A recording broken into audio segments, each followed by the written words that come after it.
Good afternoon, this is Andy from electricpetrolhead, and you find me in a slightly different place for videos.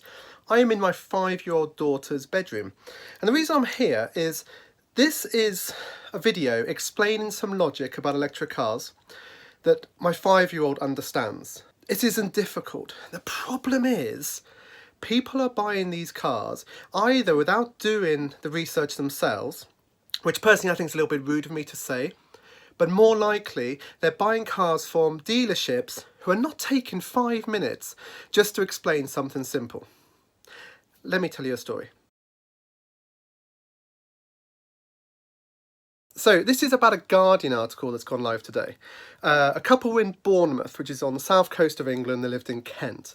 They were driving their new Porsche Taycan 4S, which had enough range to get them home. However, the article's talking about them taking 9 hours to do a journey that will probably taking them, well, it's 130 miles, I think it said. So, what, 2.5 hours at a sensible motorway speed?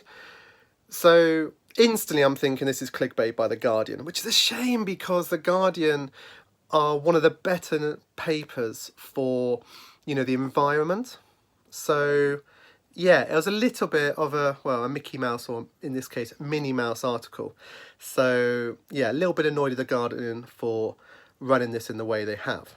However, let's just be fair to the couple. I'm going to assume they're a lovely couple, and frankly, if you are watching this video and you want, a 10-15 minute phone call just to sort of run you through a few of the things to get the most out of your electric car, my email address is in the description. Drop me an email. I'm more than happy to be your mentor, for want of a better word, and help you get the most out of your car. Completely free of charge. I just want to help you because I feel like you've been let down by your Porsche salesperson here.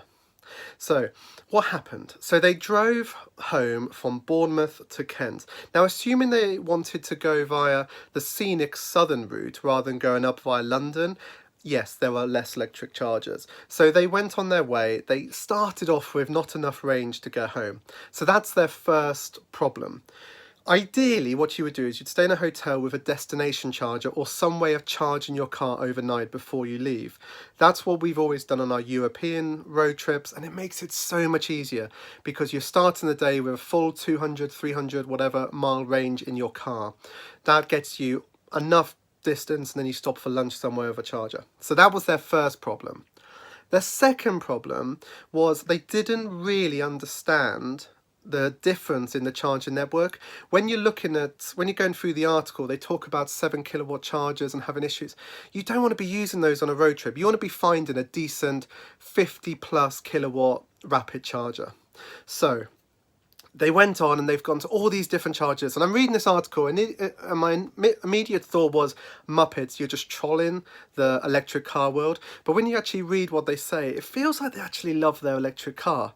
So I'm going to work on the basis that they've just been let down by their salesperson. So they went to all these different chargers and it was an absolute nightmare, had all sorts of problems, even thinking about getting a hotel. Crikey, this is just, it's really real, like, properly foobar day for them, and I feel for them. So this is what you do instead. You download an app called ZapMap. I have no affiliation with them, I just like the app. On ZapMap, you would quickly change it so that you only see rapid chargers with CCS, which is what the Porsche Taycan uses.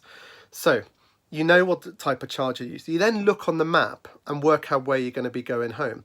So I would actually do this. There's an InstaVolt charger within like 5 miles of Bournemouth.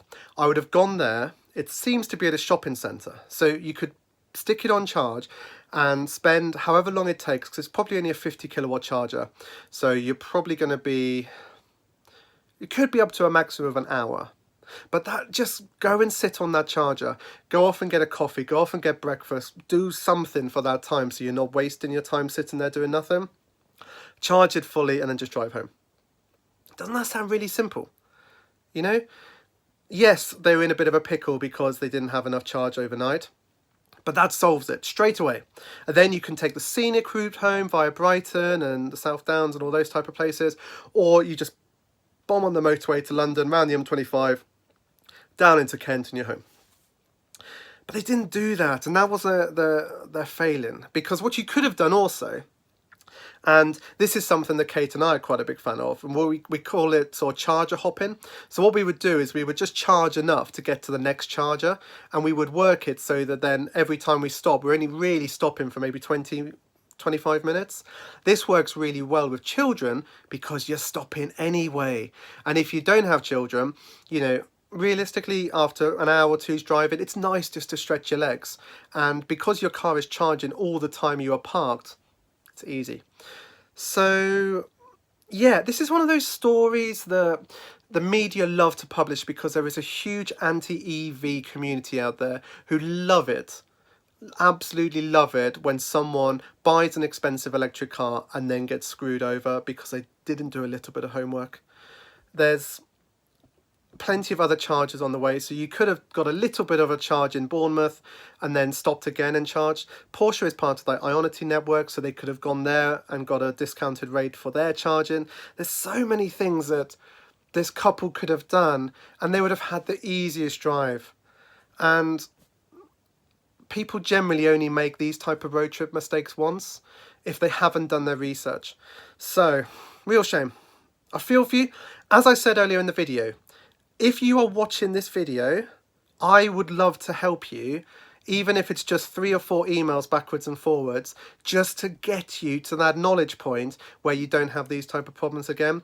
Sure, occasionally you're going to find chargers that are broken, but when you become a seasoned EV owner, you understand that trying to use an ecotricity charger on the motorway with CCS is probably going to become stressful.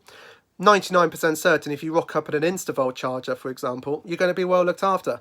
Same with hopefully Ionity, and there's plenty of others. So with a little bit of research on ZapMap and go into the notes and see what other EV owners have said, you can save yourself so much stress. And I've done enough road trips in my 150, 160 mile BMW i3 that only charges a 50 kilowatt to know it's not a problem if you do a little bit of research before you leave.